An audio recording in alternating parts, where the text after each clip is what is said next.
ہمارے ساتھ موجود ہیں ڈاکٹر جمیل احمد خان صاحب. ہمارے یہ سابق سفیر ہیں لیبیا اور یو اے ای میں انہوں نے سرو کیا. ویلکم ٹو دا شو سر. جی جمیل صاحب، سر سب سے پہلے تو جو یہ ہم اس وقت کہیں کہ یہاں بہت قیاس رائے بھی کچھ جگہوں پہ ہو رہی ہے کہ نیتن یاہو اور جو وزیر اعظم ہے اسرائیل کے اور ڈونلڈ ٹرمپ کے درمیان میں کوئی فاصلہ بڑا ہے. ایک طرف جب سے یہ پاور میں آئے ہیں امریکہ میں ہم دیکھ رہے ہیں کہ بہت پرو اسرائیل پالیسی بھی ہمیں فالو ہوتی ہوئی نظر آ رہی ہے، جس طرح کی وہاں سختیاں طالب علموں کے ساتھ ہو رہی ہے، امیگریشن کے ایشو پہ ہو رہی ہے. مگر دوسری طرف کچھ دونوں ممالک کے درمیان ہم کہہ سکتے ہیں کہ ہمیں ٹینشن بھی نظر آ رہی ہے، یا how would you describe it, sir?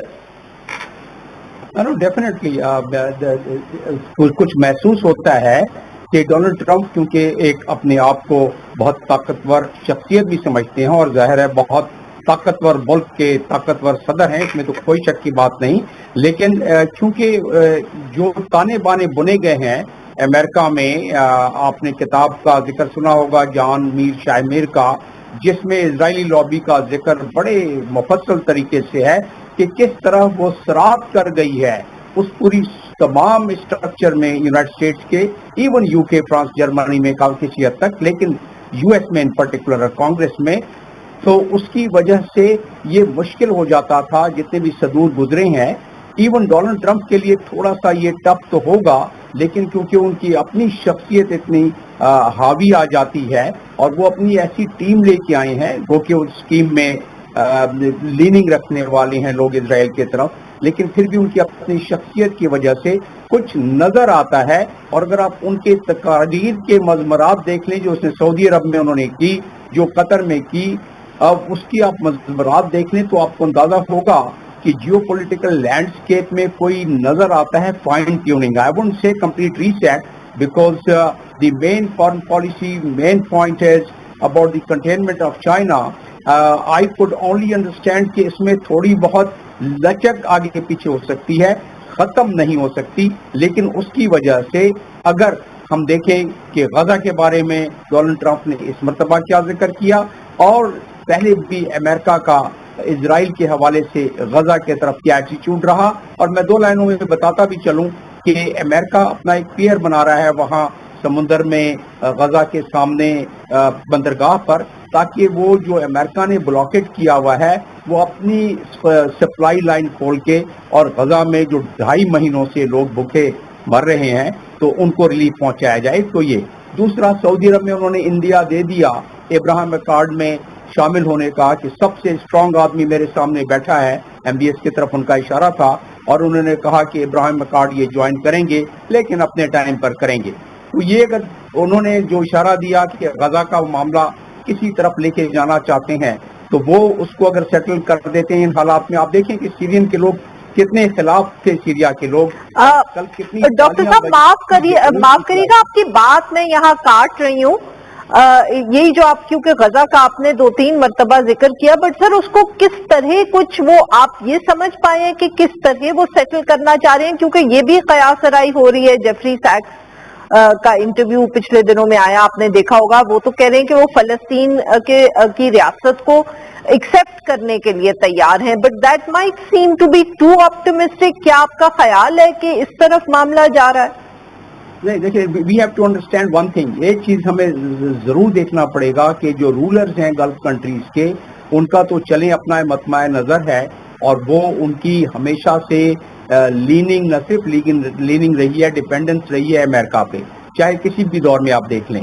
تو وہ اپنی جگہ پر، لیکن وہاں کی عوام جو ہے باٹم اپ پریشر بھی ہے، جس کی وجہ سے فیصلہ کرنے سے پہلے وہ سوچیں گے.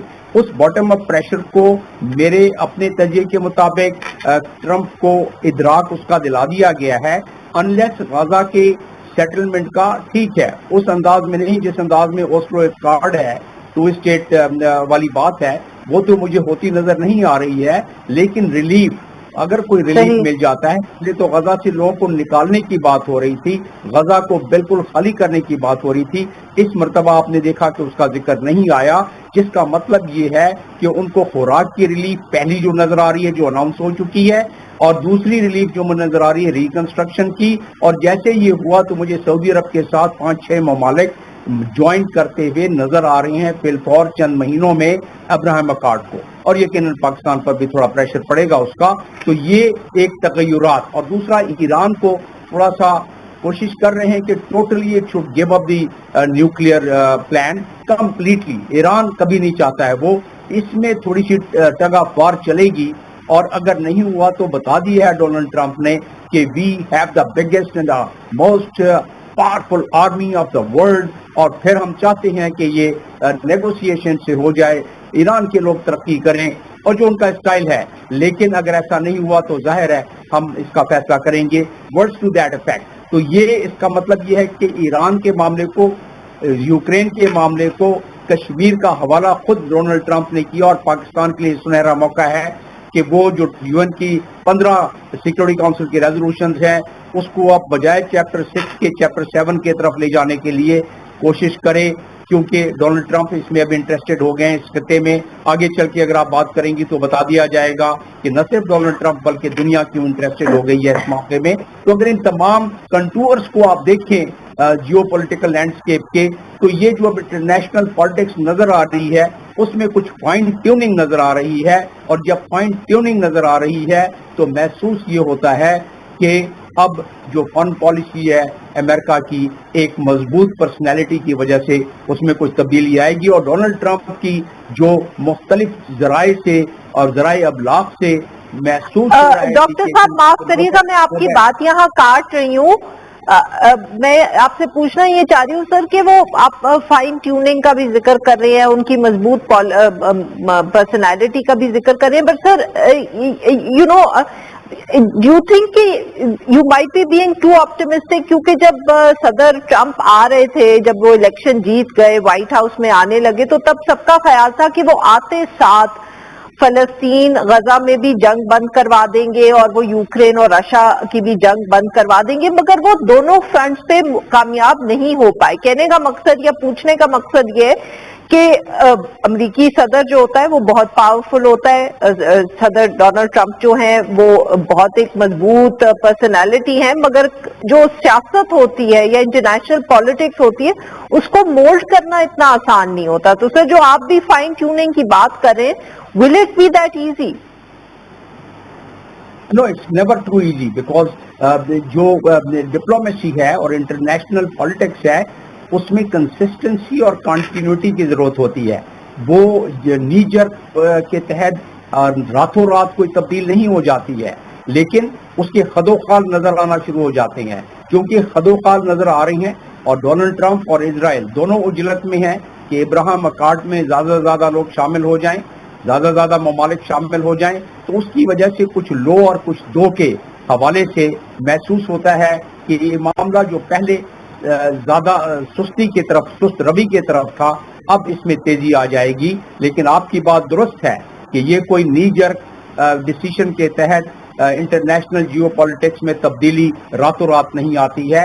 It takes a little while. اسی لیے ڈونلڈ ٹرمپ اپنے الیکشن کیمپین میں کہتے تھے میں آیا تو 2-3 دن میں یوکرین کی جنگ بند ہو جائے گی, غزہ کا فیصلہ ہو جائے گا.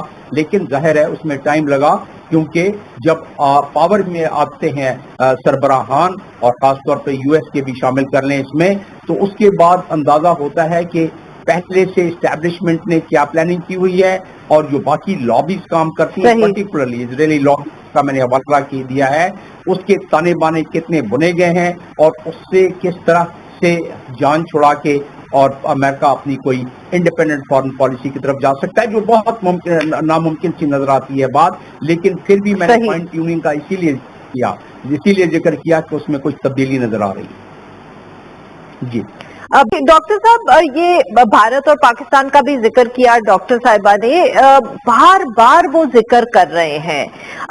جیسے میں نے شروع میں بھی ذکر کیا کہ یہ بھی ایک انوکھی بات ہے, کیونکہ عموماً یہ تو ہماری تاریخ رہی ہے, امریکی صدر جو ہے, امریکی ایڈمنسٹریشنز ہیں, وہ ہمیشہ جب بھی کوئی کرائسس ہوتا ہے ان کا رول رہتا ہے, بٹ کبھی اتنا پبلکلی انہوں نے کلیم نہیں کیا. اور دوسرا جو وہ ایکویٹ کر رہے ہیں پاکستان انڈیا کو, جس پہ جیسے آپ دیکھ بھی رہے ہوں گے بھارت سے بہت کامنٹری ہو رہی ہے کہ ہم نے تو اتنے سال لگائے یہ ہائفنیشن جو ہے ختم کرنے میں, انہوں نے ہمیں دوبارہ ہائفنیٹ کر دیا. جی ہاں, پاکستان نے اس دفعہ جس ٹرانسپیرنسی کے ساتھ اپنے نکات پیش کیے 7 تاریخ کو, جبکہ سیکورٹی کونسل کمیٹی کی میٹنگ کے 17 نکات پیش ہوئے دنیا کے سامنے جو اعلامیے کے طور پر, تو بات بڑی واضح کر دی تھی. اور اس کے مطابق پاکستان, میں مختصراً بیان کرنا چاہتا ہوں کہ پاکستان کو بالکل سبقت نظر آ رہی ہے اس مرتبہ جو چند گھنٹوں کی یہ بڑی ایک سوفسٹیکیٹڈ قسم کی جو جھڑپیں ہوئیں اور جو جنگ ہوئی اس میں.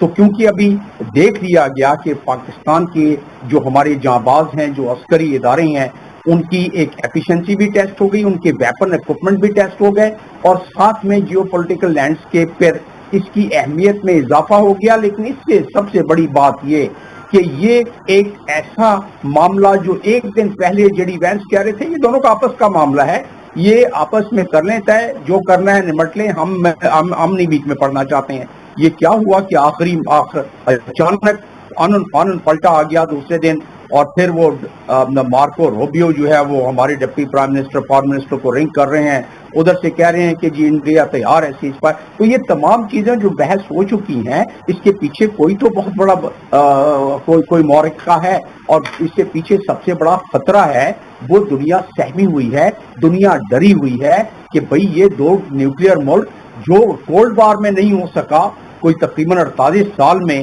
کہ ایک دفعہ آمنے سامنے آئے کیوبا سی میں اور فوراً پیچھے ہٹ گئے, یہاں تو جھڑپیں ہو گئیں, یہاں تو دونوں ملکوں کے درمیان ایک نیوکلیئر فلیش پوائنٹ آ گیا. اسی لیے راتوں رات جے ڈی وینس اور امریکہ نے پلٹا بھی کھایا. اس لیے کہ اگر آپ ایک پروفیسر برائن کا لیٹسٹ آرٹیکل دیکھیں چند روز پہلے کا, تو کہتا ہے کہ دنیا میں اگر کہیں بھی اس فلیش پوائنٹ کے ذریعے کوئی اگر حادثہ یا واقعہ یا کوئی جنگ ہو گئی تو اس میں دنیا کے 1.5 ارب افراد تو 7-8 دن اور پہلے ہی کچھ ہفتوں میں آنن فانن میں فنا ہو جائیں گے, موسم تبدیل ہو جائے گا, بادل آ جائیں گے, نیوکلیئر کوڈ آ جائے گا, لوگوں کی خوراک ختم ہو جائے گی, لوگوں کی وبا پھیل جائے گی. تو جب دنیا یہ دیکھتی ہے کہ پوری دنیا اس سے سفر کر سکتی ہے, اور آج ہمارے خود منسٹر آف ڈیفنس نے یہ بات کر دی کہ جی یہ دنیا جو ہے کس بات پر خائف ہے, اور اس کی وجہ سے یقیناً بیچ میں پڑنا پڑا. اب نہ صرف امریکہ بلکہ دنیا کے دوسرے ممالک, اب ہونا کیا چاہیے, ہونا یہ چاہیے کہ اس ٹیمپو کو برقرار, پاکستان تو نہیں تھا. Sir I am sorry we run out of time here. ہمارے مہمانوں کو بہت بہت شکریہ, انہوں نے ہمارے لیے وقت نکالا. ناظرین